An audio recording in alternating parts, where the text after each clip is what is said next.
Tal? Buenos días a todas y todos a su clase de Derecho Constitucional.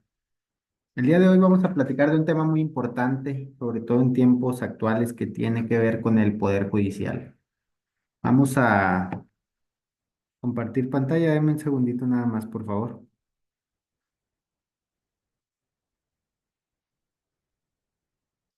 para que me vayan siguiendo conforme a lo que vamos platicando.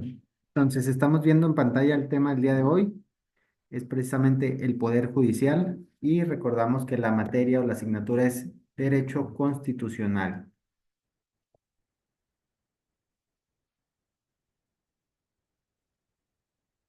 Segundo, listo.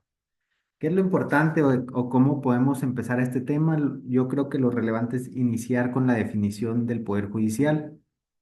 La están viendo en pantalla. El Poder Judicial es uno de los tres poderes del Estado que junto con el legislativo y el ejecutivo. Y este se encarga de interpretar y aplicar las leyes a través de tribunales y jueces. Vamos a ver entonces la definición, la importancia del Poder Judicial, porque tiene relevancia en nuestro sistema jurídico mexicano. Ya vimos entonces cuál es la definición, hablemos de la importancia. Es importante, ¿por qué? Porque este poder es el que garantiza o busca las formas de garantizar justicia, de proteger los derechos humanos y mantener el equilibrio entre los otros dos poderes que están viendo en pantalla. Sin un poder judicial independiente y eficaz, entonces un Estado de derecho no va a poder sostenerse. ¿Cuáles son las funciones principales del Poder Judicial? La resolución de conflictos, la protección de los derechos de las personas, las garantías también que tienen para hacer valer esos derechos y la supervisión de la constitucionalidad o inconstitucionalidad de las leyes y también de los diversos actos de los otros poderes o del gobierno en general. En resumen, es el encargado de la administración de la justicia. Ahí estamos viendo precisamente por qué es importante el Poder Judicial en pantalla y cuáles son sus funciones. Vemos en pantalla además un dibujo de un mallete. ¿Qué es un mallete? Precisamente este masito que tienen los jueces. ¿Por qué? Porque el Poder Judicial se puede asociar a esta figura de jueces y magistrados.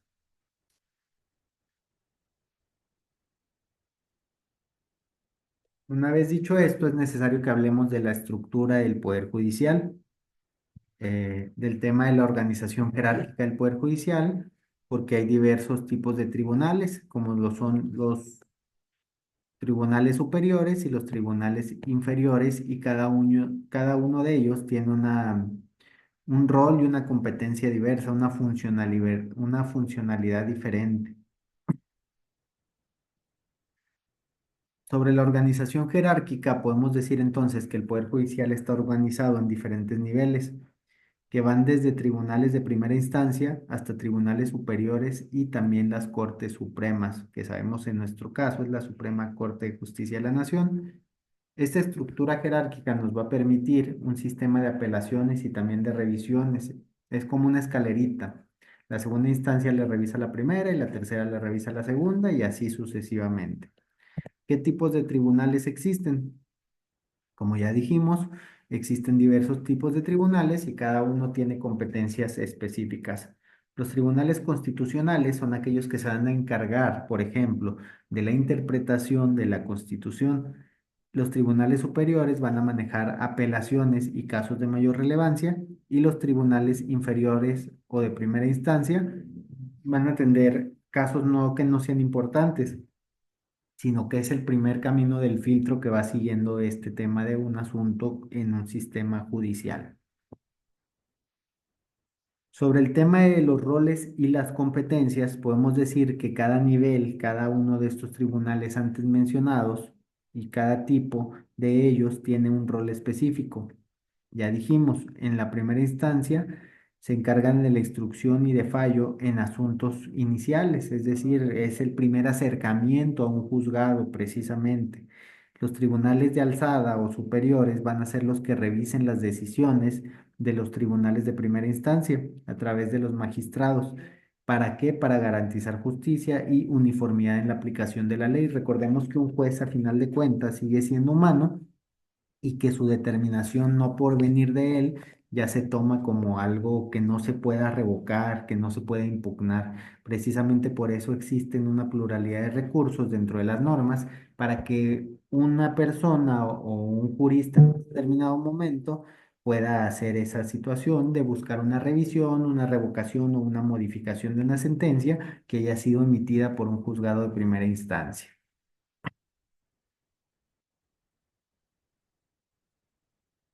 Estamos viendo los tipos de tribunales, que es lo que mencionamos hace un momento, que hay de primera instancia, hay los que revisan estas instancias y hay los tribunales constitucionales que se traducen en la Suprema Corte de Justicia a nivel estado.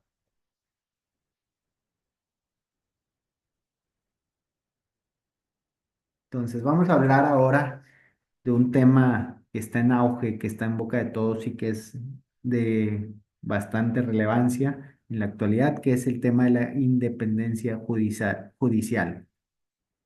Vamos a analizar en esta diapositiva el concepto de independencia judicial, los mecanismos para garantizar o buscar garantizar la independencia judicial y la importancia que tiene la independencia judicial. Una vez dicho ello, decimos entonces que la independencia judicial significa que los jueces, juezas y tribunales deban actuar sin influencias externas, ya sean de un gobierno, de grupos de presión social o de un grupo de individuos que tenga un peso político, un peso, un peso, ¿cómo se llama? De populismo criminal, por ejemplo, etcétera. ¿Por qué? Porque la justicia debe ser imparcial y debe estar basada únicamente en el derecho, en lo que la norma dicta como parámetro. Entonces, ¿qué mecanismos existen para garantizar esta independencia? Varios, por ejemplo, la inamovilidad de los jueces, es decir, que no haya una rotación tan constante de los jueces. Ese es uno de los temas que se pueden tomar en cuenta. El presupuesto independiente para que no haya una manera coactiva de limitar el recurso y de esta forma tener una injerencia directa sobre las personas que resuelven. Y los procedimientos claros y justos para la designación y destitución de jueces, que hasta este momento se realiza esta designación de jueces a través de diversos exámenes donde se pasan unos filtros y quedan en una lista de espera para que precisamente cuando haya una rotación de algún juzgador entre el diverso juzgador en la lista, que quedó ahí en espera por algún buen promedio en alguna serie de filtros y exámenes y que pueda tomar esta posición sobre lo que hay en la actualidad del sistema de tómbolas y demás, pues no creo relevante en esta clase mencionarlo. ¿Por qué? Porque es algo que aún no se aprueba y en ese sentido habría que esperar para que se hagan las reformas correspondientes y una vez así, ustedes como estudiosos y estudiosas del derecho se adapten a esta situación y empiecen a familiarizarse con los nuevos sistemas de elección democrática de los juzgadores y juzgadoras si es que se llegara a ello. Retomando el tema de la independencia judicial, tiene importancia. ¿Por qué? Porque sin una independencia judicial, la justicia se puede ver sesgada o manipulada para servir intereses particulares, socavando la confianza del sistema judicial y sobre todo el Estado de Derecho. Por eso es importante que un poder judicial sea independiente, porque en esencia busca la protección de los derechos humanos y las garantías a unos juicios de manera justa.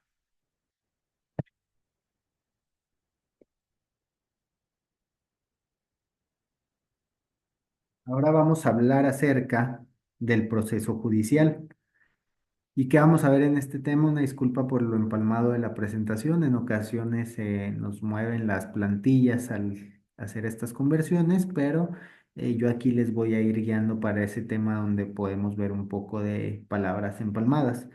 Vamos a ver las etapas del proceso judicial, los principios rectores del proceso judicial y las garantías procesales. Estos tres temas rectores que tienen relación con este proceso judicial.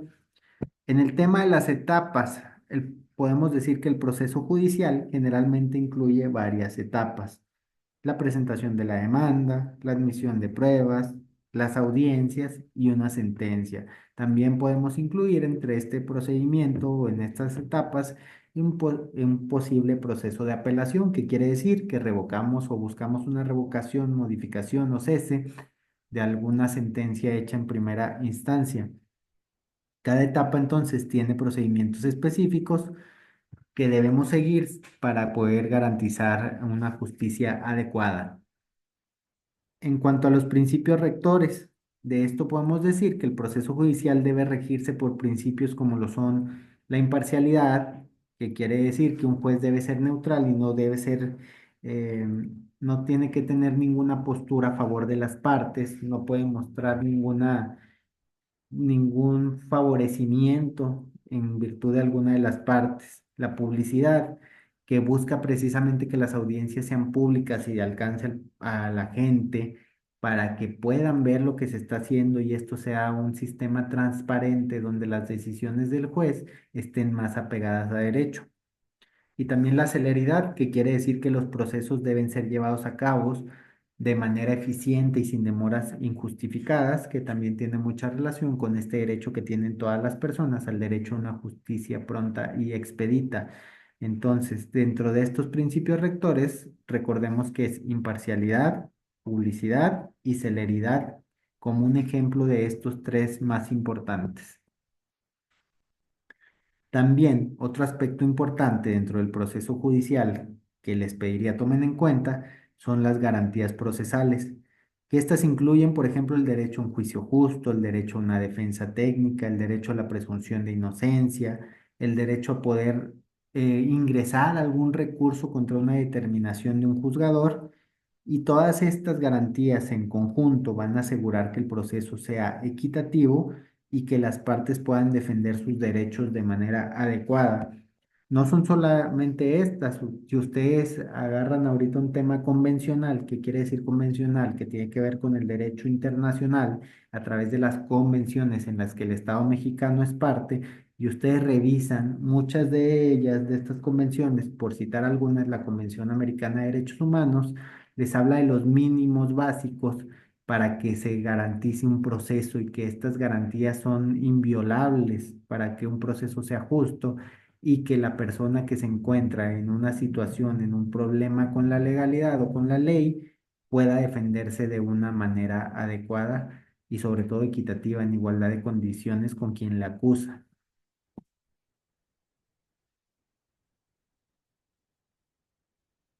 Estamos viendo el tema en pantalla de garantías procesales, que es lo que les acabo de mencionar. Y ahora pasemos al siguiente subtema, que es el siguiente subtema, es el control de constitucionalidad. ¿Y qué vamos a ver en este subtema? Vamos a ver el concepto de control de constitucionalidad, los tipos de control de constitucionalidad, que es el control concentrado y el control difuso, y la importancia del control de constitucionalidad. Es importante que entendamos como concepto de control de constitucionalidad el que estamos viendo en la diapositiva, que es el mecanismo mediante el cual se asegura que las leyes y los actos del gobierno estén apegados a derecho y a la Constitución. Este control puede ser ejercido por tribunales ordinarios o por un tribunal constitucional específico. ¿Qué tipos hay? Existe el control difuso y el control concentrado. Empecemos hablando del sistema de control difuso. En este control permite que cualquier juzgador pueda declarar una inconstitucionalidad de una norma en el caso concreto que está juzgando. ¿Qué quiere decir esto? Que si un juez de primera instancia advierte una incompatibilidad de la norma con la Constitución, él puede en ese momento inaplicar esa norma. No quiere decir que se desecha del ordenamiento, solamente no la aplica en ese momento al caso en particular. Eso es lo que quiere decir en pocas palabras. Por otro lado, el control concentrado se ejerce por un tribunal específico en la materia y constitucional, que ese sí podría anular una norma general por ser inconstitucional. En este caso, hasta el momento, nuestro sistema judicial maneja un control difuso para que cualquier violación a derechos o a la Constitución misma sea inaplicada en el momento. ¿Por qué es importante todo esto? Bueno, es importante porque este control es fundamental para garantizar la supremacía de la Constitución, pero a su vez proteger derechos humanos. En este mecanismo no habría una garantía de que las leyes respeten principios constitucionales.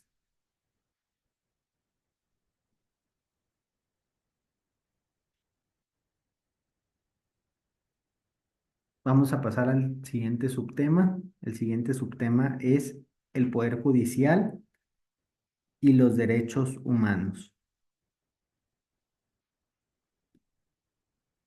¿Y qué vamos a ver en este subtema? Vamos a ver el rol del Poder Judicial en cuanto a la protección de los derechos humanos, algunos casos que tienen relación con este tema y los desafíos en la protección a los derechos humanos de las personas. Como ya dijimos entonces, el Poder Judicial es un factor clave en la protección y en la promoción de los derechos humanos. ¿Por qué? Porque a través de las decisiones que toman pueden garantizar el respeto y la implementación de estos derechos, corrigiendo abusos y proporcionando reparaciones de los daños a las víctimas. Por eso es la importancia que tenemos o cómo se interrelacionan estos dos temas. El Poder Judicial al impartir justicia, que busca precisamente la protección de los derechos de las personas. Sobre los casos emblemáticos o de importancia, ¿te puedes decir Arias que estoy en inglés? Me tardo 10. Listo. Eh, Casos importantes que tienen relación con esta protección de los derechos humanos. Podemos hablar, por ejemplo, el caso Brown contra Board of Education de Estados Unidos o Barrios Altos en Perú. Yo les recomiendo que busquen estos casos, los pueden encontrar en la página de la Corte Interamericana de Derechos Humanos, donde van a encontrar un breve resumen del caso sin tener que estudiar todo el fondo del asunto, sino los puntos más relevantes. Y sobre los desafíos que se incluyen, pues por ejemplo vemos el tema de la presión política que puede presentar el Poder Judicial. Es importante que se aparten de este sistema politizado para que sea una verdadera autonomía y que las decisiones del Poder Judicial no tengan injerencias de algún partido o de algún otro poder diverso. También el tema del sobresaturamiento de los asuntos puede tener impacto en los desafíos que presenta ahorita el Poder Judicial, la eficacia en la implementación de decisiones judiciales y la necesidad de formación continua, sobre todo en derechos humanos para jueces y también para abogados, que si bien es cierto, pudiéramos decir no forman parte directamente. Recordemos que hay instituciones en las que se trabaja con licenciados en Derecho, que a final de cuentas forman parte de este Poder Judicial. No precisamente nos tenemos que referir a un juzgador, sino a todo el aparato jurídico que lo rodea. Y con esto vamos a ir acercándonos a la recta final, que precisamente tiene que ver con los desafíos contemporáneos del Poder Judicial. En resumen, considero que son tres. El primero sería la corrupción y la transparencia, que más bien ahí estamos hablando de una dualidad en uno solo, el acceso a la justicia y la modernización y la tecnología. La corrupción, sabemos que es la corrupción, es uno de los mayores desafíos en nuestro Estado mexicano que enfrenta el Poder Judicial. ¿Por qué? Porque esta corrupción va a debilitar la confianza pública, la confianza que la gente tiene y compromete la imparcialidad de las decisiones judiciales. Es, es entonces esencial que se implementen medidas de transparencia y de rendición de cuentas para evitar el tema de la corrupción o al menos aminorarlo lo mayor posible. El acceso a la justicia. Es difícil en un sistema sobresaturado, es difícil en un sistema complejo, es difícil en un sistema de impunidad el garantizar que las personas, con independencia sobre todo de su condición socioeconómica, tengan acceso a una justicia. Este siempre ha sido un desafío persistente porque incluye eliminar algo tan grande como lo es una barrera económica, geográfica y cultural. Entonces, ahí precisamente hay un área enorme de oportunidad para el Poder Judicial para que pueda dar acceso a las personas menos visibilizadas o en situación de vulnerabilidad a tener acceso a una justicia y que no solamente se pague para tener acceso a una justicia o que quien tenga un mayor recurso la tenga. Ese es otro de los desafíos contemporáneos que considero muy importantes. Y por último, vemos el aspecto de la modernización. La modernización entendida en el supuesto de la incorporación de la tecnología en el sistema judicial. ¿Qué busca la incorporación de esta tecnología y que vino a ser un parteaguas precisamente la pandemia vivida del SARS-CoV? Porque ahí se empezaron a implementar a marchas forzadas temas de tecnología, pero que a final de cuentas sacaron las situaciones legales y que a la fecha se sigue utilizando muchas plataformas digitales gracias a ello. Viene a ser algo importante, algo relevante en el tema judicial porque incluye el uso de sistemas en gestión de casos, audiencias virtuales y acceso en línea a documentos judiciales. Esto busca despresurizar un sistema ya abarrotado a más no poder de asuntos para que se pueda agilizar un poco el tema del acceso a la justicia de todos y todas las personas. Para cerrar, ¿qué vimos el día de hoy? ¿O qué fue con lo que nos podemos quedar? Bueno, vimos la estructura, la función y la independencia que debe tener el Poder Judicial. También hablamos de los desafíos que siempre ha enfrentado y también de los desafíos contemporáneos. También platicamos acerca de la importancia del Poder Judicial y pudimos establecer que es esencial para el equilibrio democrático y la protección de los derechos de las personas. Yo les invito entonces a que reflexionemos sobre la independencia y sobre la eficacia actual del Poder Judicial, que entendamos por qué es fundamental para el funcionamiento adecuado de una sociedad justa o que busca acercarse a la justicia. Cada uno de nosotros, sobre todo ustedes, estudiantes de derecho, va a tener un rol de promover y de defender la integridad de este poder que es el que va a administrar toda la justicia para las personas que se encuentran en una situación que requiere la intervención de un juzgador para resolver esta situación jurídica. Sin más que decir, yo espero haya quedado claro la clase del día de hoy. Recuerden que voy a estar muy atento al sistema de las plataformas para poder resolver cualquier situación que tengan ustedes respecto a la materia del día de hoy y que estoy a sus órdenes para poder ayudarles o auxiliarles sobre cualquier duda que vayan teniendo respecto a la materia en general. Sin más por el decir, por el momento, espero que tengan un excelente día y quedamos a sus órdenes. Muchas gracias.